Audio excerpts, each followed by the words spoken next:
Before we get to all of that, I want to talk about vaccine passports. They are now a thing. They are officially in.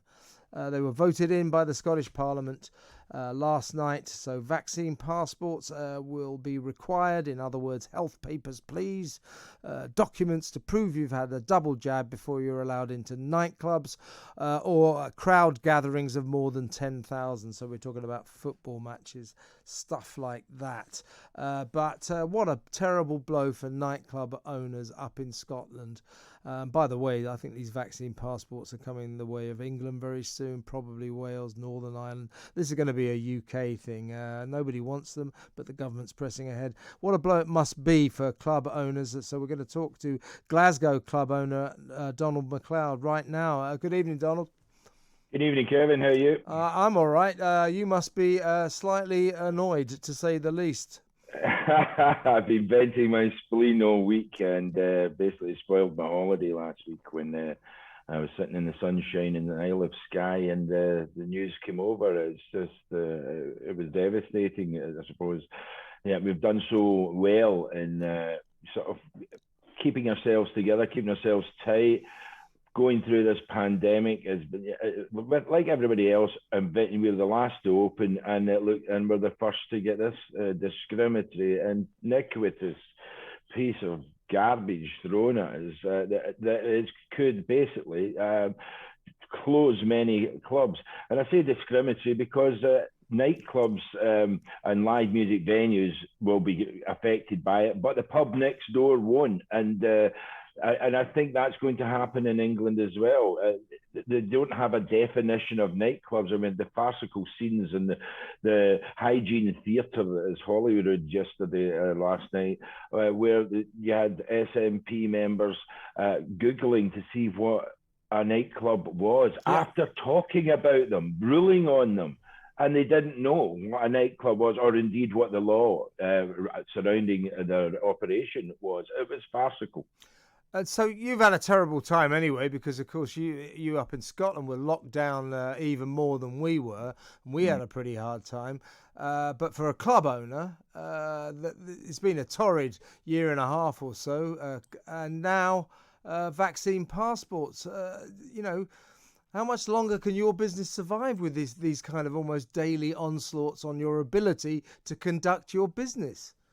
Well, the MacLeod logo is hold fast, and I've certainly been trying to hold fast. And the thing is, it's still a democracy with, a very small d, is to fight it. And we have, through the NTIA and the Scottish Licensed Trade Association and many other groups, been fighting long and hard. And the government have to be careful with this one, because if they don't get the guidance right, and if they deliver it, full of potholes as we expect them to do, straight to court. I mean, this is affecting people's liberties. It's medical apartheid. It's asking stewards to check medical records. It's ridiculous. But you rightly said it's coming in England. Remember, England announced that. I think it's pretty smart by Boris to announce it 10 weeks before we do. And then Nicola jumps in, I better do something about it. They have to be seen to be doing something. And then I've got a sneaking suspicion there'll be a U-turn down south in England. And we could be left as one of the few countries in the United Kingdom with vaccination passports.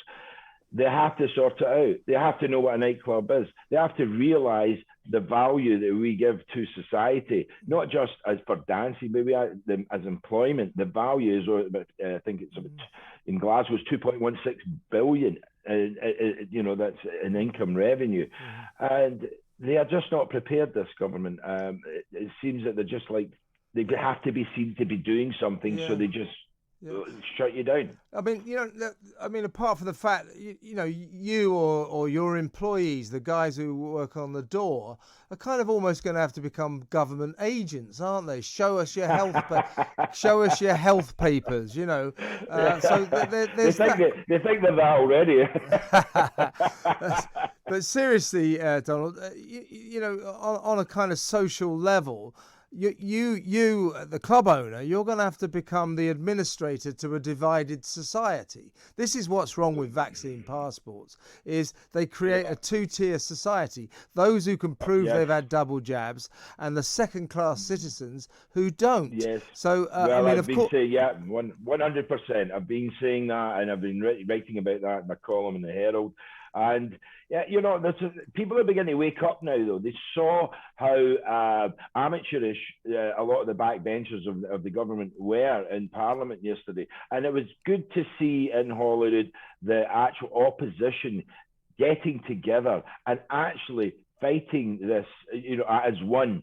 I'd like to see that, obviously, in Westminster. And I think the Scottish government are rattled, but we're absolutely disgusted with the Scottish Green Party, whose leader. Well, they've got into bed with Nicola, haven't they? Into bed. They took the Green in a ministerial car just so that they could, and dropped all their principles. They're a very unprincipled lot, Patrick Harvey has been always 2 weeks ago. He was saying that they risk making the social inequality that we face today even worse, and that they could set a dangerous precedent for the longer term, and that people's civil rights would be dependent on their medical history. And then now he thinks they're a great idea.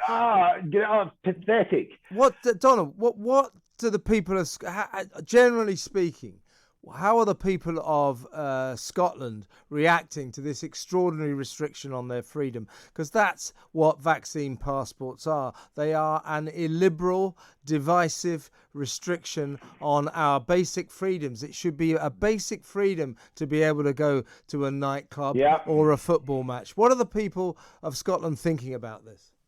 Well, I think they're beginning to wake up and realise, that we maybe have too much. The government is too controlling, and I've seen on social media an awful lot of nationalists, and I used to be one. I dropped that 6 months ago because I didn't like the way the country was getting served by the SNP, and we've seen these an awful lot of diehard nuts now questioning Nicola Sturgeon's judgment on this, and indeed their ministers. And yesterday in Holyrood, they were rattled, and they continue to be so. The fact is, they have not supplied any, to bring in a vaccine passport under recommendations of the World Health Organization, you must have detailed cost-benefit analysis, full equality impact assessment. They haven't done that. None of that. No, they haven't. In Westminster, they've actually looked at this, and so and they're expecting a big kickback. And funnily enough, I was on the news last night, the national news, and today I've had quite a few people from down south who have got clubs getting in touch with us. I've pointed them in the direction of the NTIA, but one in particular in St Albans, Havana, saying the pub up the road doesn't need to take them. It's the same issue. They don't know what a definition of nightclub. The punters have said, if you bring them in, we're not coming. And that's disgrace. These people need people in their buildings to survive. Because that's the thing, isn't it? There's this debate about, is a pub with music a nightclub? So we're trying to define what a nightclub is. And then there's the absurdity that, if you're at a football match and there are 9,999 people, then that's fine. But if one more person comes in, suddenly it's dangerous due to COVID. I mean, it's just absurd. Listen, Donald, we're out of time, but thank you so much for talking, and we'll talk again. And best of luck. Fight this, won't you? You'll fight it, yeah? Fighting, I'm fighting, mate. So thank you very much for your support. Thank you, Donald.